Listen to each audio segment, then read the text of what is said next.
Hello everybody, my name is Nelson. This is my wife, Karen. Together we are the founder of Functional Training Institute Singapore. We are also the creator of Dual Zone Myofascial Release methodology and Dual Zone therapy. The next Dual Zone Myofascial Release methodology I'm going to demonstrate is Anterior Zone 2, targeting the hips and the neck. The hip muscles that I'm going to release today is called TFL, stands for tensor fascia latae. TFL is a very powerful hip flexors, internal rotator and also adductor. Most people has very tight TFL because we sit too much in the office and also we tend to cross our leg. And it could be also pronated feet from flat foot causing the hip to internal rotate. So when our hip flexors get too tight around this area here, connecting from the front hip, it becomes too tight, it can give you a different kind of pain running down to the IT band all the way to the lateral knee because it's pulling the joint, giving you knee pain. It can also give you back pain because when the hip is internal rotate, the hip also becomes twisted and rotated, giving you false back pain or SI joint pain. And worse still, if both hip is very tight, it can also become excessive anterior tilt, giving back pain too. By releasing the hip flexors, you actually improve your overall pelvic tilt function, especially posterior pelvic tilt, and also allow your hips to open up to squat better, and definitely help you to improve your trunk flexion better as well. For the neck, we want to target on the levator scapulae, which is here, right below your skull here, C1, C2, C3, and also your SCM, which is the thick neck muscle here running down. This will improve your neck range of motion in terms of rotation, lateral flexion. And if you are experiencing throbbing headache, migraine, or a stiff neck, this will be the right solution for the neck. And the hip for back pain, the dual zone, anterior zone 2 will be the right solution for you. It is important to perform the movement dysfunction screening before and after any release work so that you can experience the change in mobility of the joint. Karen is going to demonstrate to you the movement dysfunction screening for the neck. If you have healthy neck flexion, meaning trying to reach your chin, the collarbone, and you can touch it without any pain, that is good. Followed by neck extension, looking up to the ceiling without moving the rest of the body. A healthy neck extension, your ear in line with the eye should be able to come up to 90 degrees. Third, around, is neck rotation. Karen will look to the right. If she has healthy rotation of the neck, you will be able to see a chin and a nose all the time. But if she has limited neck rotation, you will be able to only see the chin without the nose. And you have to do both sides without turning the body and checking whether any pain or discomfort on the neck. And finally, we go to lateral flexion of the neck. If you have good lateral flexion, you should be able to bend 45 degrees on each side of the neck and observe any pain pattern that is happening on the body.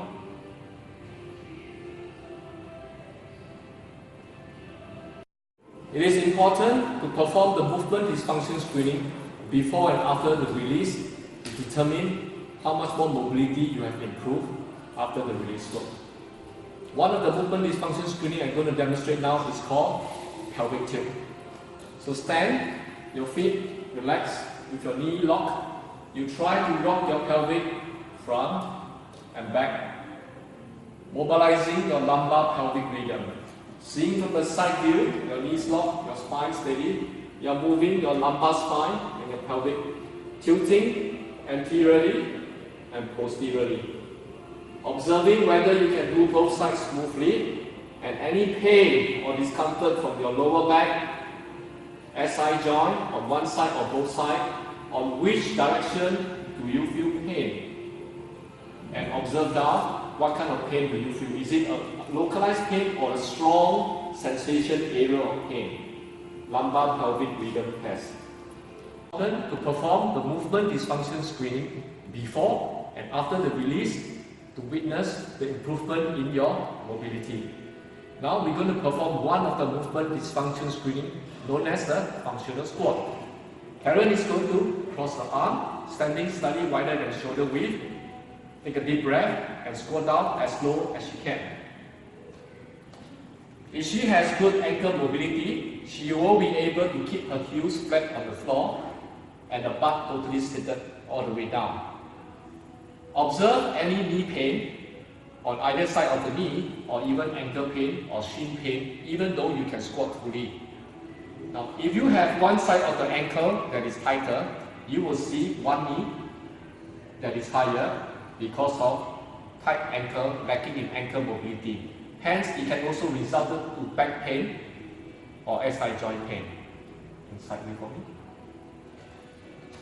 Now, if you can squat fully, it's considered good. This is how we measure. But if you can only stay here or between here and not able to go down, it's considered average. Same thing, observe any pain. However, the third one, if you are less than 90 degrees, that means you can squat only here and not beyond 90 degrees, is considered poor.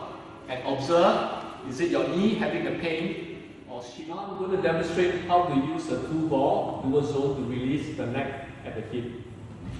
So lying down, one leg straighten.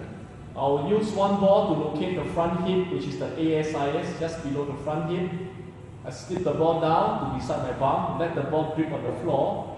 I use my leg to push into a perpendicular position, the slipping Buddha, followed by continue to turn into the CPR recovery position. You will see the ball right now sitting at my TFL, which is the origin of the muscle, below the front hip. I will then use my foot, my ankle, to point, my toes to point towards the floor, to move in this direction, up and down gently, to release the TFL muscles. Now for this second ball, I will put just right below the base of my skull, which is the origin of the levator scapulae, resting my neck comfortably. I can choose to bend my elbow if I want to make it more comfortable. And look at my head. I will just move my head into extension and rotation very gently. So I will lift my chin up and move my head back very gently while moving my hip on the ball at the same time. So I'm releasing the front hip flexors and my neck, the levator scapulae first, for 1 minute. After 1 minute, I will shift the ball to a lower position by moving up. The ball now is lower. Then I will put the ball for the neck at the second position at my SCM, which is the front of my neck now. I can still straighten my arm if I prefer, resting my head completely down and still let it massage my neck muscles, or I can bend my elbow according to the pressure that I can take to release my neck for another minute. And breathing in and out very calmly and slowly.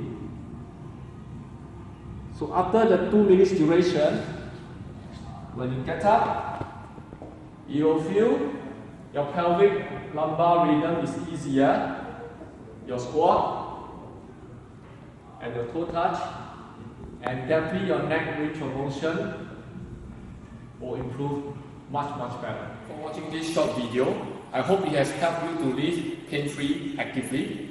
If you have any other area of pain or movement dysfunction and like to learn more about dual zone myofascial methodology, please visit our website www.fti-lwz.com.